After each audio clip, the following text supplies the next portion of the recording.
sebagai moderator. Izin memperkenalkan diri, nama saya Sedelita dengan NPM 2213038 sebagai presentator.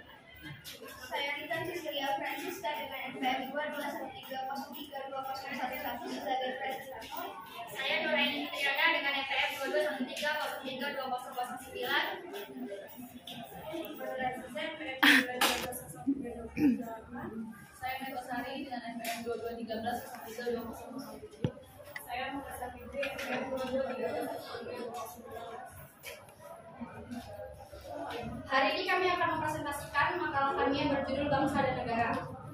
Untuk materi pertama, bisa dijelaskan oleh materi pertama. Baik, saya akan menjelaskan materi tentang pengertian bangsa. Bangsa adalah sebuah kelompok orang. Pengertian bangsa.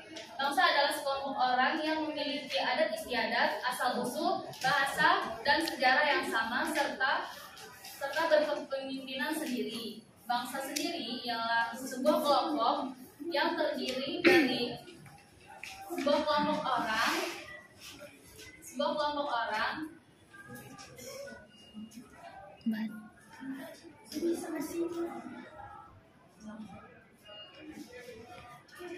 adalah sekelompok orang atau bangsa adalah sekelompok orang yang memiliki asal-usul, adat istiadat, bahasa, dan sejarah yang sama dan berkepemimpinan sendiri. Bangsa adalah sekelompok orang yang biasanya disatukan oleh kesatuan bahasa dan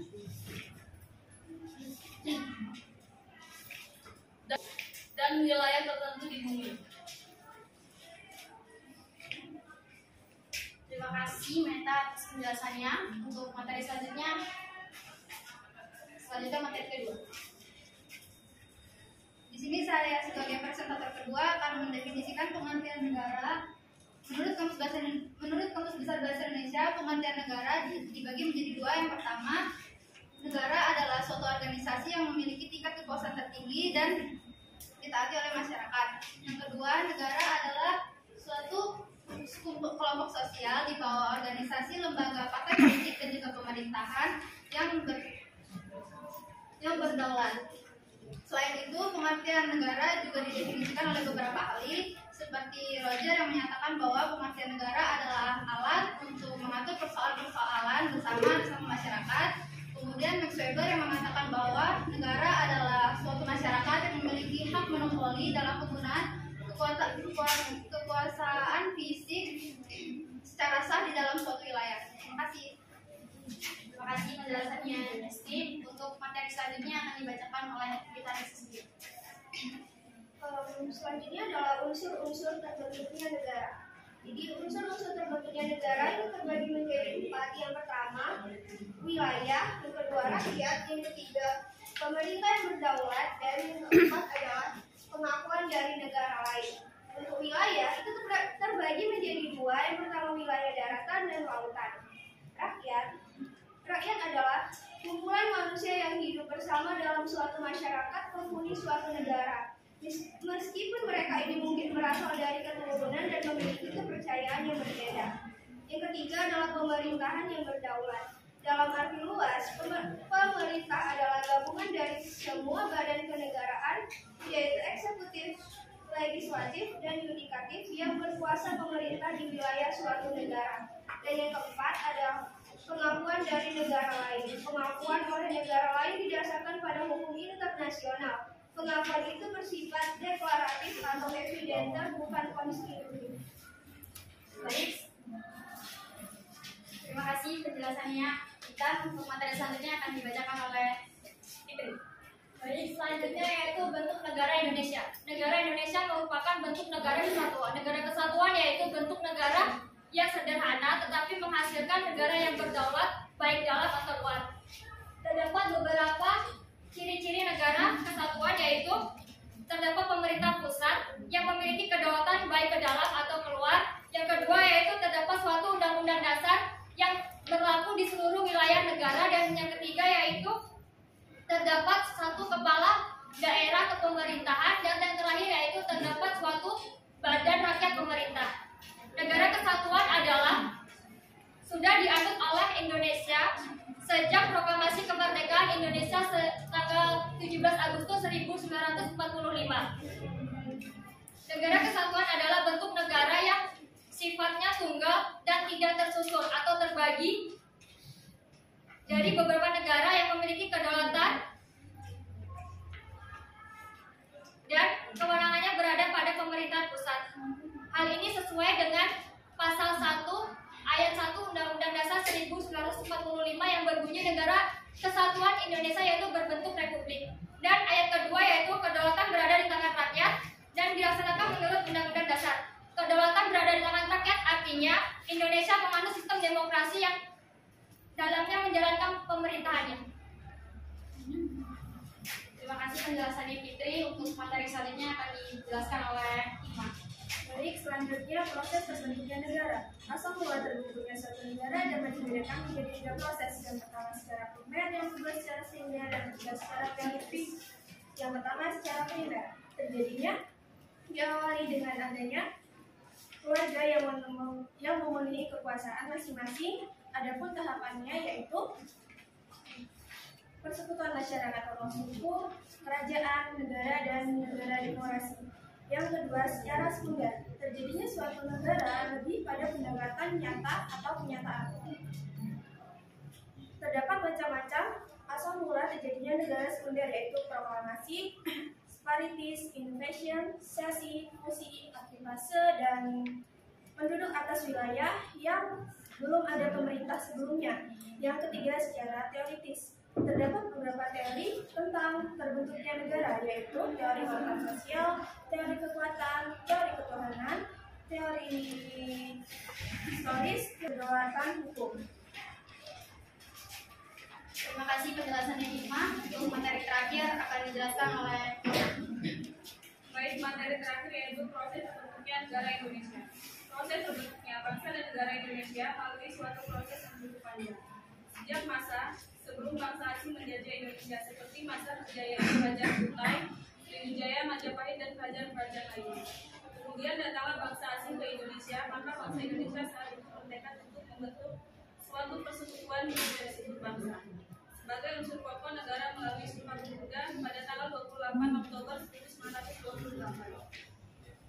Prinsip-prinsip negara Indonesia dapat dikaji melalui makna yang terkandung dalam pembukaan Undang-Undang Dasar 1945.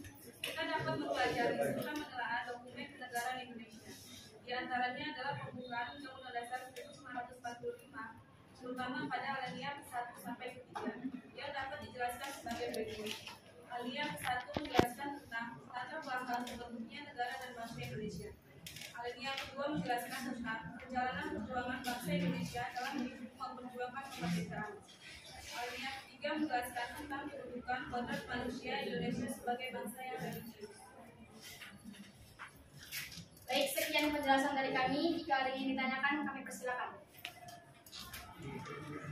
Dari materi yang sudah dijelaskan tadi mengenai bangsa dan negara, saya ingin bertanya, apa sih bedanya antara bangsa dan negara? Sekian, terima kasih.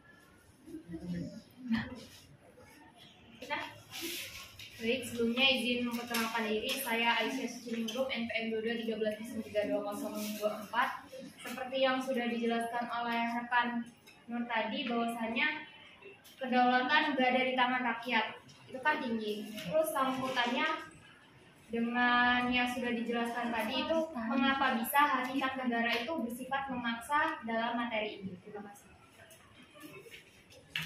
Baik, sebelumnya izin memperkenalkan diri. Saya Feni Sundari dengan NPM 2213932032. Izin bertanya, menjelaskan maksud dari konsep dasar wilayah kelautan.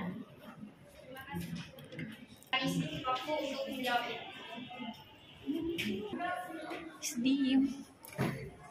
Terima kasih untuk teman-teman semua pertanyaannya. Silakan kami untuk menjawabnya.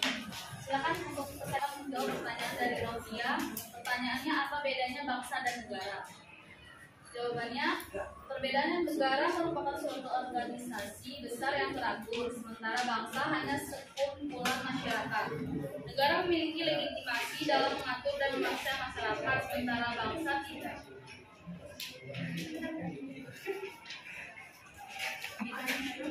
Gimana, Pak?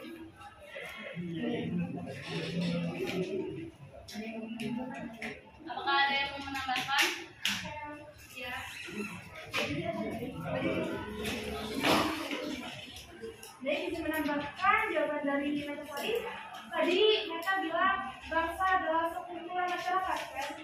Nah di sini saya mau menambahkan bahwa rencana kumpulan masyarakat yang membentuk negara disebut sebuah bangsa, dan dapat disimpulkan bahwa pada dasarnya bangsa adalah rakyat yang telah mempunyai kesatuan tekad untuk membangun masa depan bersama. Terima kasih.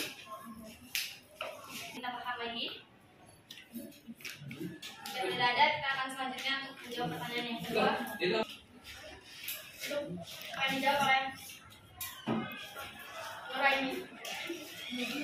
Baik, tadi pertanyaan dari saudari Cia yaitu salah satu unsur terbentuknya negara adalah lautan. Apa yang maksud dari konsep dasar wilayah lautan? Baik, konsep wilayah lautan itu terdapat dua, yaitu konsep res nullius dan konsep res communis. Konsep res nullius yaitu konsepsi yang menyatakan bahwa laut dapat diambil dan dimiliki oleh setiap negara. Dan konsep res komunis yaitu konsepsi yang beranggapan bahwa laut adalah milik masyarakat dunia, tidak dapat diambil atau dimiliki oleh setiap negara. Cukup? Ada tanggapan lagi nggak? Apa dari kalian ada yang ingin menambahkan atau menyanggah jawaban dari presentator kami? Silakan. Yang ingin ditambahkan atau disanggah, untuk selanjutnya kami akan menjawab pertanyaan terakhir dari saudara Aisyah yang menjawab oleh dosen. Baik, di sini saya akan menjawab pertanyaan dari saudari Aisyah yang mengapa hakikat negara bersifat memaksa. Ini karena setiap negara memiliki kekuatan fisik secara legal yang berarti semua peraturan perundang-undangan yang berlaku harus ditaati sehingga kemakmuran dan ketertiban negara tercapai. Apakah saudari Aisyah sudah jelas? Memberikan contoh undang-undang yang memaksa itu dalam hakikat negara itu yang seperti apa? Atau contoh bisa dibacakan? Ya. Baik, saya akan menjawab pertanyaan dari saudari Aisyah. Pertanyaannya, contoh undang-undang yang bersifat memaksa ya. Contohnya yaitu terdapat pasal 22 UUD 1945 yang terdiri atas 3 ayat. Ayat pertama yaitu dalam hal kegentingan yang memaksa, Presiden berhak menetapkan peraturan pemerintah sebagai pengganti undang-undang. Ayat kedua yaitu peraturan pemerintah harus mendapat persetujuan DPR, dan ayat ketiga yaitu jika tidak mendapat persetujuan DPR maka peraturan pemerintah itu harus dicabut. Jadi menurut kalian apakah dari pasal 22 yang disampaikan tadi sudah terlaksana di negara kita? Yes. Pusing nih Pak. Yang sudah itu seperti apa dan yang belum itu yang seperti apa?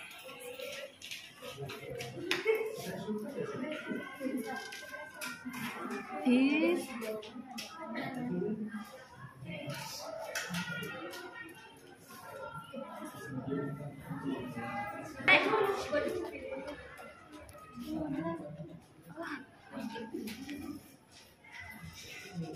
Jika ada teman-teman yang ingin menanggapi pertanyaan dari Aisyah, bisa dipersilakan. Menanggapi pertanyaan dari Aisyah tadi, bahwasannya ada yang terlaksana dan belum terlaksana. Kita ambil saja contoh dari anak anggota Ditjen Pajak RI yang sekarang ini. Bahwasannya dia sendiri ada mobil Rubicon yang dia nggak bayar pajaknya. Sedangkan kita rakyat biasa disuruh untuk bayar pajak. Padahal bapaknya sendiri adalah petinggi Ditjen Pajak RI. Itu adalah salah satu contohnya menurut saya itu. Dia kan anaknya nggak bayar pajak, sedangkan bapaknya itu petinggi pajak. Nah, sedangkan kita rakyat kecil harus membayar pajak. Pertanyaannya itu dari pasal itu yang sudah terlaksana apa dan yang belum terlaksana apa? Ya itu yang terlaksana kan kita sebagai Dan itu dari pasal berapa? Pasal yang disebut tadi 22 ayat. Ayat berapa? 22 ayat 22 apa tadi? 22 ayat 1. Ayat 1 dan 2 dan 3. Ada 3 di antara. Jadi ya, tapi kan pasal 22 ayat 1, 2, 3 itu dalam hal ihwal kegentingannya memaksa presiden berhak menetapkan peraturan pemerintahan sebagai pengganti undang-undang. Yang kedua yaitu peraturan pemerintah itu harus mendapat persetujuan Dewan Perwakilan Rakyat. Yang ketiga, jika tidak mendapat persetujuan. Nah, pasal 123 ini menurut saya kurang cocok untuk disampaikan dari masalah yang aku jelaskan tadi. Terus tadi rekan Nur Hayati kan pasal 123 ini sudah terlaksana apa belum? Beliau itu menjawab ada yang sudah, ada yang belum. Nah, dari pasal 123 ini yang sudah terlaksana itu yang mana dan yang belum yang mana? Terima kasih. Izin menambahkan lagi, dari yang sudah saya jelaskan tadi, ternyata itu masuk ke dalam pasal 23A yang berbunyi pajak dan pungutan lain bersifat memaksa dan keperluan negara diatur oleh undang-undang. Jadi bukan yang dijelaskan Nuraini tadi. Dia masuknya ke pasal 23A. Sekian, terima kasih. Jadi saya izin menambahkan pertanyaan dari Aisyah. Jadi yang belum terlaksana itu pasal 22 ayat 1 dan yang sudah terlaksana itu pasal 22 ayat 2 dan 3. Contohnya adalah Omnibus Law. Terima kasih. Menambahkan dari saudari Rifka, menurut saya pasal 1 itu sudah terlaksana. Soalnya peraturan pemerintah sebagai pengganti undang-undang itu menurut saya sudah terlaksana sih. Ya. Yang kedua itu peraturan pemerintah itu harus mendapatkan persetujuan Dewan Perwakilan Rakyat. Ya, benar, itu sudah terlaksana. Dan yang ketiga yaitu jika tidak mendapat persetujuan maka peraturan pemerintah harus dicabut.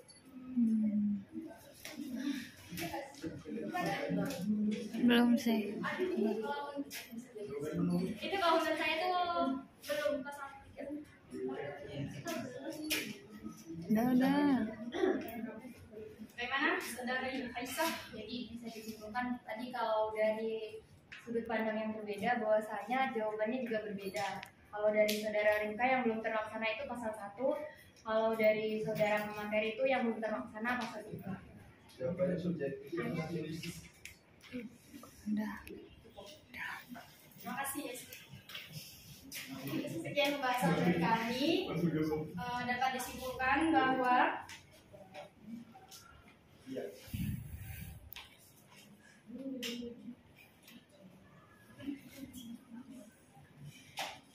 konsep bangsa memiliki dua pengertian, yaitu bangsa dalam pengertian sosiologis antropolis dan bangsa dalam pengertian politis. Negara adalah suatu wilayah di permukaan bumi yang kekuasaannya baik politik, militer, ekonomi, sosial maupun budayanya diatur oleh pemerintahan yang berada di wilayah tersebut. Secara umum dalam konsep teori modern dan negara terbagi ke dalam dua bentuk, negara kesatuan dan negara serikat. Sifat negara secara umum yaitu sifatnya memaksa, memonopoli, dan sifat mencakup semua. Sekian dari kami. Terima kasih atensinya teman-teman. Kami akhiri. Wabillahi taufiq wal hidayah. Wassalamualaikum warahmatullahi wabarakatuh.